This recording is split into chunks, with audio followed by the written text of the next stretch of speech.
नमस्कार मित्रांनो, ठरलं तर मग या मालिकेच्या आजच्या भागात आता सदा लोखंडेला अरेस्ट केलेला आहे आणि त्याने फोन करून ही गोष्ट मैनावतीला सांगितलेली असते.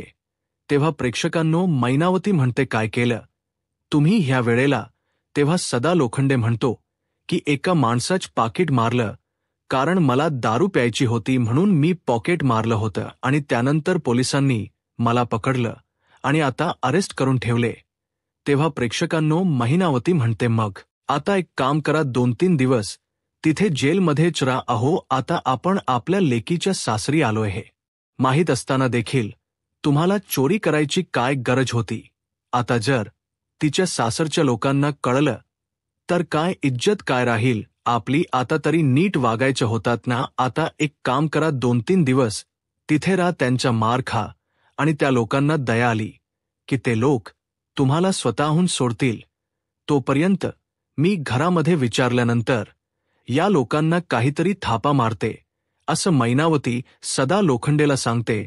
सदा लोखंडेने एका हवालदाराच्या फोनवरून मैनावतीला फोन करून आपल्याला अरेस्ट केल्याची बातमी पोहोचवलेली असते, पण मैनावतीला त्याचं काहीही वाटत नाहीत.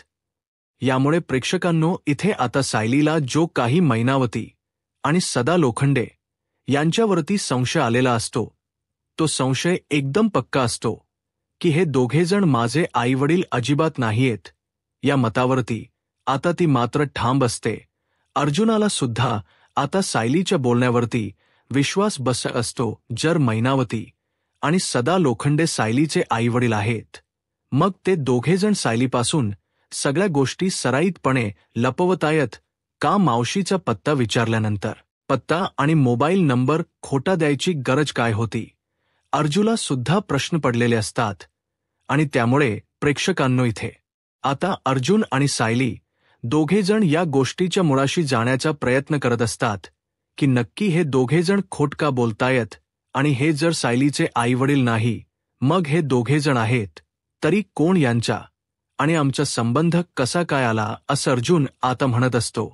अर्जुन म्हणतो काहीही झालं तरी या सगळ्या गोष्टींचा शोध तर मला घ्यायचाच आहे. नक्कीच सदा लोखंडे आणि मैनावती हे कोण आहे आणि गोष्टी लपवण्याचा प्रयत्न का करतायत, या गोष्टी आता अर्जुनला जाणून घ्यायच्या असतात आणि त्या आता दृष्टिकोनातून अर्जुनने आपली वाटचाल सुद्धा सुरू केलेली असते. त्यानंतर प्रेक्षकांनो, इथे आता सदा लोखंडेने खूप मोठी माती खाल्लेली असते. सदा लोखंडेने स्वतःच्या तोंडाने खूप मोठ्या गुन्ह्याची जणू काही कबुलीच दिलेली असते. तर प्रेक्षकांनो, इथे आता सायलीचा संशय खात्रीत बदललेला असतो जेव्हा सदा लोखंडे येणाऱ्या भागामध्ये इथे आता दारू पिऊन सुभेदारांच्या घरामध्ये तमाशा करतो. आणि नुसता तमाशा करत नाही प्रेक्षकांनो, तर इथे त्याने खूप मोठ्या सत्याचा उलगडा केलेला असतो. त्यांनी 22 वर्षांपूर्वीचा खुलासा केलेला असतो. तर प्रेक्षकांनो, त्याचबरोबर इथे 22 वर्षांपूर्वीचा खूप मोठा खुलासा केल्यानंतर इथे अर्जुन स्वतः पोलीस स्टेशनला जातो आणि इन्स्पेक्टर सावंतांची भेट घेतो. आणि त्याचबरोबर प्रेक्षकांनो, सदा लोखंडे आणि मैनावती यांचे आता क्रिमिनल रेकॉर्ड चेक करतो. तेव्हा इथे सदा लोखंडेने किती वेळा तरी कुणाची पाकिट मार असू दे, कुणाची चैन मारण असू दे, त्याचबरोबर चपला सुद्धा त्याने लोकांच्या चोरलेल्या असतात. या सर्व गोष्टी सदा लोखंडे यांनी पैशासाठी केलेल्या असतात आणि त्यामुळे सदा लोखंडेचा क्रिमिनल रेकॉर्ड समोर आल्यानंतर इथे अर्जुनला सत्य समजलेलं असतं की या लोकांचा संबंध सायली जवळ तर मुळात असू शकत नाही. एका खोटोमुळे खरंच मी इथे या गोष्टीच्या निष्कर्षापर्यंत पोहोचू शकत नाही की हे दोघेजण सायलीचे आईवडील आहेत. मुळात सायलीला काही आठवतच नाही. तिला जर वाटतच नाही की हे आपले आई वडील आहेत, तर मला त्या कागदाच्या तुकड्यावरती, त्या DNA टेस्टच्या रिपोर्टवरती अजिबात विश्वास ठेवायला नको, असं प्रेक्षकांनो आता अर्जुनला वाटत असतं. तर प्रेक्षकांनो, येणाऱ्या भागामध्ये कशा पद्धतीने अर्जुन स्वतः मैनावती आणि सदा लोखंडे या दोघांना त्यांच्या घरी नेऊन सोडतो आणि इथे सायलीला कायमस्वरूपी त्यांच्या तावडीतून सोडवतो हे बघणं खूपच जास्त रंजकदार होणार आहे. तर प्रेक्षकांनो, येणाऱ्या भागांमध्ये कशा पद्धतीने या गोष्टी घडत जातात, उलगडत जातात, आपण सविस्तरपणे बघूया. तर प्रेक्षकांनो, आपण बघितलं इथे आता सायली सतत अर्जुनला म्हणत असते, हे माझे आईवडील नाहीयेत, हे माझे आईवडील असूच शकत नाही, माझा या दोघांच्या पोटी जन्म झालाय, हे माझं मन मानायला तयारच नाहीये. तेव्हा प्रेक्षकांनो, इथे आता सायली इथे पोट तिडकेने सांगत असते, पण अर्जुनला वाटत असतं की मी या सगळ्याची खातर जमा केली आहे, मी स्वतः यांची DNA टेस्ट केली, मग ती पॉझिटिव्ह कशी काय आली. तेव्हा इथे अर्जुन म्हणतो, सायलीच्या बोलण्यात सुद्धा तथ्य आहे, हे दोघेजण तर वारंवार सायली बरोबर खोटच बोलतायत, मग यांच्यावरती कसा काय विश्वास ठेवू की हे सायलीचे आईवडील आहेत. मला सुद्धा आता सायलीवरती विश्वास ठेवत थोडा वेगळ्या बाजूने विचार करायला हवा, असं अर्जुन आता म्हणत असतो. त्यानंतर प्रेक्षकांनो, इथे आता सायली झोपलेली असताना तिला स्वप्न पडतं. तिच्या स्वप्नामध्ये ती इकडे तिकडे धावत असते. त्यानंतर तिचा वाढदिवस असतो, ती केक कट करते. तेव्हा तिची आई पहिला पीस उचलून सायलीला भरवते आणि त्यानंतर इथे लहानपणीची तन्वी प्रतिमाचा हात पकडूनच रविराज काकांना केक भर हरवते. हे सगळं चित्र आहे ना प्रेक्षकांनो, सायलीच्या समोर तसंच या तसं आलेलं असतं. त्यामुळे इथे सायली झोपेतून जागी होते, जोरात ओरडते, आणि सायली आणि तिकडे प्रतिमा दोघीही एकाच वेळेला आता जाग्या होतात.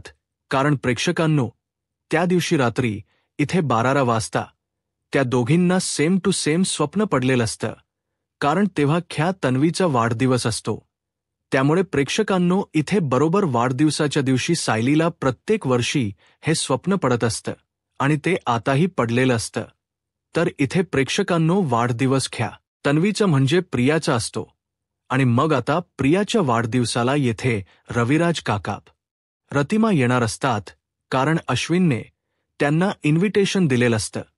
त्यानंतर प्रेक्षकांनो, सदा लोखंडे जेलमध्ये असतात. तेव्हा इकडे सायली जाते आणि मैनावतीला म्हणत असते, अग आई, हे बाबा बाबा कुठे गेलेत कालपासून, ते मला दिसलेलेच नाहीयेत. तेव्हा मैनावती म्हणत असते, अग सायले, अग त्यांना काम होतं ना, वसुलीचं काम, आणि थोडे दिवस जरा आपल्या घरी सुद्धा झाडझपट करायला गेलेत. किती दिवस झाले आम्ही दोघेजण इथेच आहोत ना. तेव्हा मला असं वाटतं त्यासाठी ते गेले असतील. येतील ना, 2 दिवसांमध्ये परत येतील. तेव्हा इथे सायली म्हणत असते, हो का नाही, बरं झालं बाबा गेले, त्या निमित्ताने घरदार तरी व्यवस्थित साफ केलं जाईल नाही का. तेव्हा मैनावती म्हणते, हो ना. तेव्हा इथे आता सायलीला मैनावतीवरती पुन्हा संशय येतो की मैनावती नक्कीच माझ्यापासून काहीतरी लपवण्याचा प्रयत्न करते. आणि तसंही आतापर्यंत मैनावती असू दे किंवा सदाशिव लोखंडे, हे दोघे सुद्धा सायलीपासून बऱ्याचशा गोष्टी लपवतच असतात. तेव्हा इथे सायली अर्जुनला म्हणत असते, बघितलंत, तुम्ही इथे आल्यापासून बाबा एकदाही घरी गेलेले नाहीयेत. पण आता मी आईला विचारलं की बाबा कुठे गेलेत, तर आई लगेच म्हणाली की ते घरी गेलेत, म्हणून वसुलीला गेलेत, महत्वाचं काम आहे ना म्हणून गेलेत, असं तिचं म्हणणं आहे. पण मला वाटत ती खोट बोलते. त्यानंतर प्रेक्षकांनो, इथे आता पोलिसांनी सदा लोखंडेला नेहमीप्रमाणे जप्पर मारलेलं असतं. आणि त्यानंतर प्रेक्षकांनो, इथे आता सदा लोखंडेला मारल्यानंतर पोलिसांनी त्याला सोडलेलं असतं. तेव्हा इथे प्रियाचा वाढदिवस साजरा झालेला असतो. प्रियाच्या वाढदिवसामध्ये जेव्हा ती केक कट करते, नेहमीप्रमाणे आपण जस प्रोमोमध्ये बघितलं तस इथे प्रतिमा पहिला पीस जाऊन सायलीला भरवते आणि सायली तिच्या हात पकडून रविराज काकांना केक भरवते.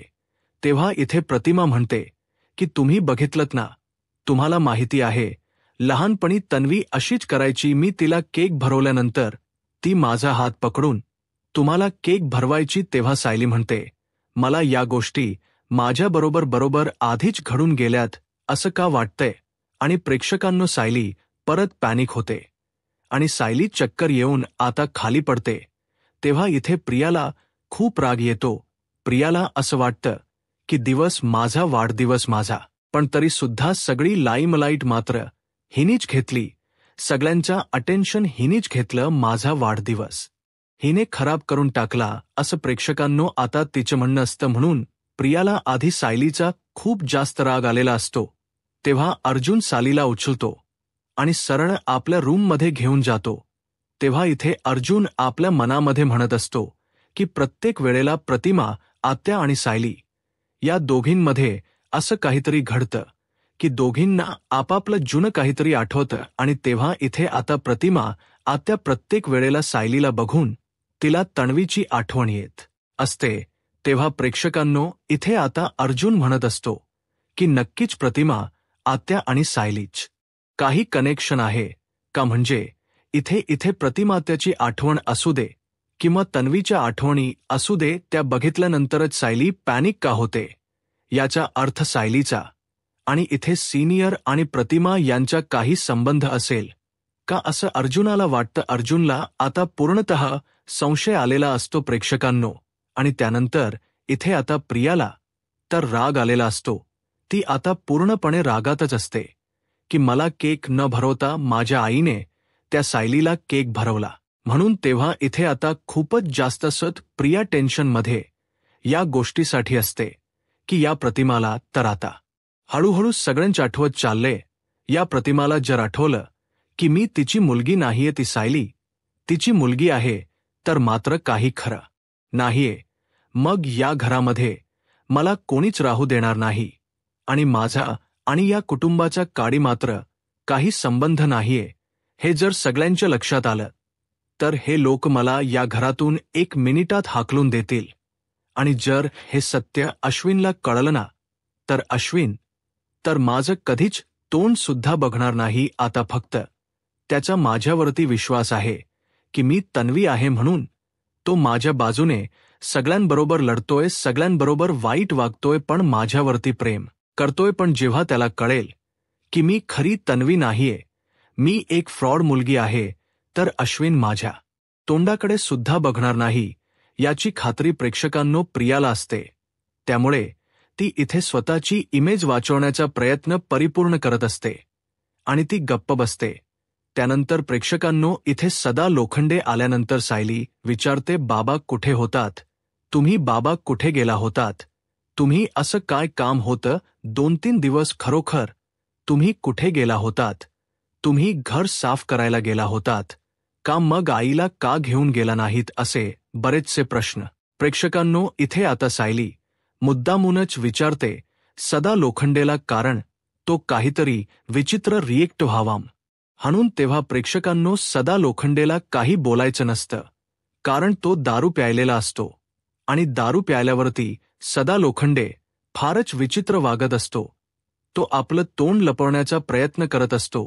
तेव्हा सायली म्हणते, बाबा तुम्ही दारू प्यायलात, बाबा तुम्ही तोंड का लपवताय, तुम्ही दारू प्यायलात का, तुम्ही तुमच्या मुलीच्या घरी राहता हे विसरलात की काय, बाबा आमच्या घरामध्ये कुणीही दारू पित नाही आणि तुम्ही दारू पिऊन आलात हे जर पूर्णाजीला कळलं तर काय होईल तुम्हाला माहिती आहे का. तेव्हा इथे बाबा तुम्ही खूप चुकीचा वागलात असं जेव्हा आता सायली सदा लोखंडेला म्हणते, तेव्हा इथे सदा म्हणतोय, सायले अग गप्पस, आल्यापासून ऐकून घेतोय म्हणून, हो तेवढं बोलशील का या बापाला म्हणून, अगं लहानपणी सुद्धा असाच वैताग आणला होतास आणि आताही तसाच वैताग आणतेस, सारखे आपले प्रश्न म्हणून वैतागून तुला आम्ही विकलं होतं.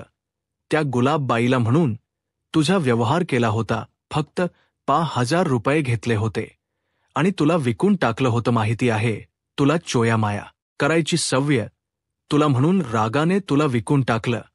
त्या गुलाबबाईला डोक्याचा ताप गेला होता आमच्या. तेव्हा प्रेक्षकांनो सायलीला हे सत्य जेव्हा समजत पायाखालची जमीन सरकते, तेव्हा इथे सदा लोखंडे म्हणतो, ऐका ऐका सगळ्यांनी ऐका, आणि इथे सुभेदारांच्या घरामध्ये तमाशा करतो. तेव्हा प्रेक्षकांनो इथे आता प्रिया मुद्दामून नाटके करते. ती म्हणते, बरं झालं याने तमाशा घातला नाही तर हा घरातून गेला नसता. आता निदान तमाशा केलाय म्हणून तरी याला घरातून बाहेर काढता येईल.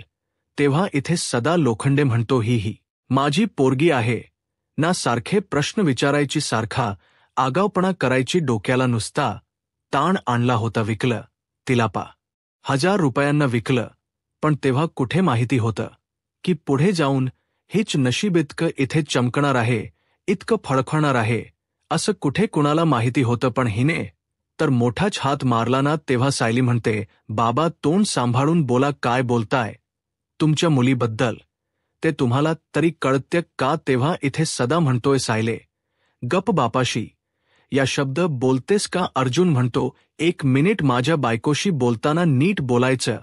तुम्ही दारू पिऊन आलात आणि माझ्या बायकोला सांगताय कसं बोलायचं आणि कसं नाही दे.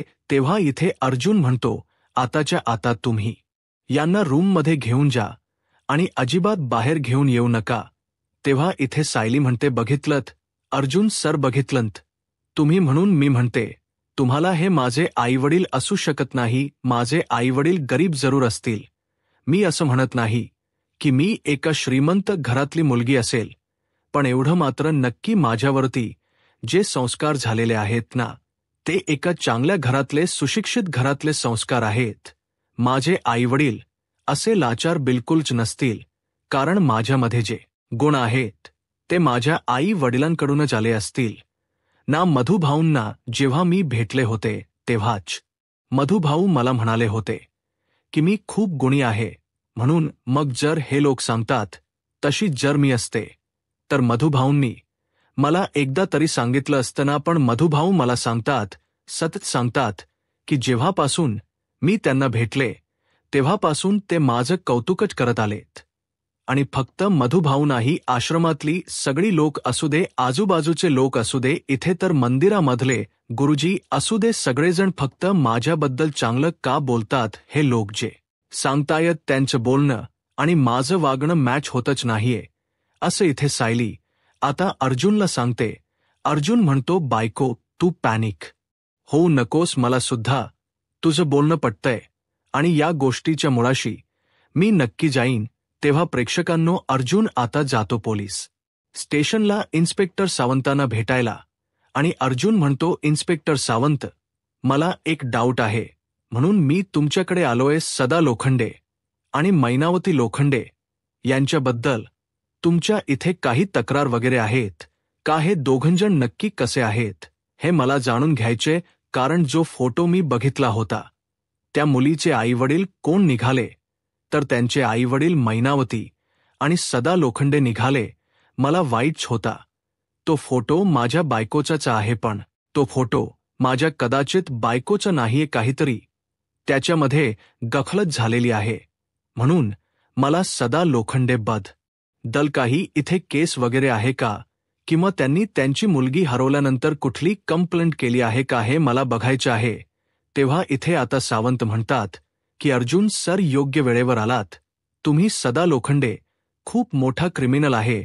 छोटे मोठे क्राईम तर तो करतच असतो, म्हणजे चोया माया करणं, मोठा हात मारणं, एखाद्याला फसवणं, लुबाडणं ही त्याची काम आहेत.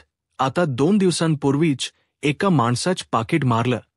त्याने पाकीट चोर आहे, तो पाकीट मारलं पैशांसाठी का, तर म्हणे दारू पिण्यासाठी.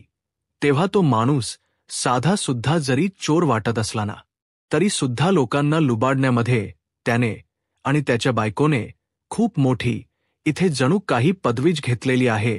गोड गोड बोलून लोकांना फसवतात आणि त्यांच्याकडून पैसे काढतात. अशा कंप्लेंट सुद्धा त्यांच्या विरोधात खूप आहेत. तेव्हा इथे अर्जुनला कळतं की काहीतरी चूक नक्की आहे, काहीतरी मिस्टेक नक्की आहे. तेव्हा सायली इतक्या कॉन्फिडेंटली सांगते की हे तिचे आईवडील नाहीयेत, कदाचित मी चूक केली आहे आणि ही चूक मला लवकरात लवकर सुधारायची आहे आणि सायलीच्या आई वडिलांना शोधण्याचा मार्ग हा आता मला दुसरा काहीतरी शोधावा लागणार आहे. तेव्हा अर्जुन घरी येतो. सदा लोखंडे आणि मैनावतीला बोलावतो. सदा लोखंडे इथे आता सगळ्यांची माफी मागण्याच नाटक करत असतो, पण अर्जुन म्हणतो की सॉरी, मला वाटत होतं तुम्ही माझ्या बायकोचे आईवडील आहात, पण तुम्ही माझ्या बायकोचे आईवडील नाहीयेत. आणि याचा विश्वास मला बसलाय, कारण का प्रेक्षकांनो, इथे अर्जुन क्रिमिनल रेकॉर्ड तर बघितलेलेच असतात, पण त्याने पुन्हा इथे सदा लोखंडे आणि आता सॅलीचे DNA टेस्ट केलेले असतात आणि तो रिपोर्ट आता अर्जुन करणार आहे हे प्रियाला माहिती नसतं आणि त्यामुळे त्यांचा DNA रिपोर्ट हा प्रेक्षकांनो आता नेगेटिव्ह आलेला असतो तेव्हा मैनावती आणि सायलीच्या DNA मध्ये कुणीतरी गफलत केली होती ही गोष्ट आता अर्जुनच्या लक्षात येते। तेव्हा सदा लोखंडे आणि सायलीचे DNA टेस्टही केल्यानंतर ती निगेटिव्ह आले ती रिपोर्ट अर्जुन सगळ्यांना दाखवतो आणि इथे सायलीची माफी मागतो की मी या लोकांना इथे घेऊन आलो, ही माझी चूक झाली।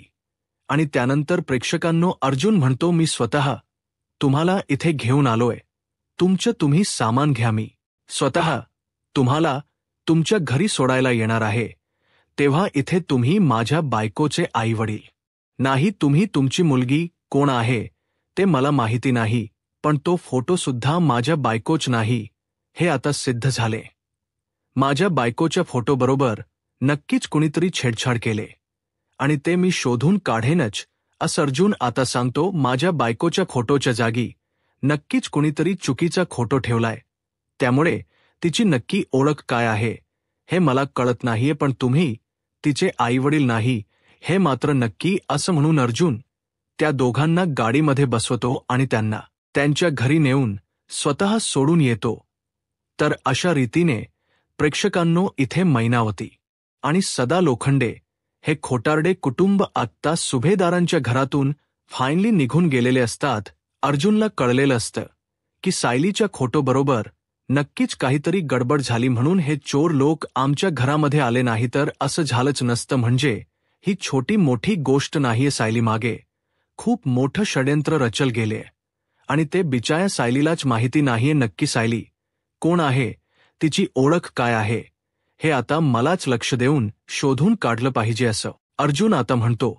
त्यासाठी मला माझ्या बायकोची साथ दिली पाहिजे आणि तिला बरोबर घेऊनच मला या गोष्टीचा शोध घेतला पाहिजे असं अर्जुनने प्रेक्षकांनो आता ठरवलेलं असतो। तर अशा रीतीने इथे सायलीच मन जे काही बोलतं ते सगळ्यांना खरं वाटतं आणि ते खरं होतं। त्यासाठी अर्जुन मनापासून इथे सायलीला सॉरी सुद्धा म्हणतो आणि मी तुझी साथ हातात देणार असं सुद्धा तिला प्रॉमिस करतो। आता पुढे काय होईल हे पाहायला आत्ताच माझा महाराष्ट्र या यूट्यूब चॅनलला सबस्क्राईब करा। धन्यवाद।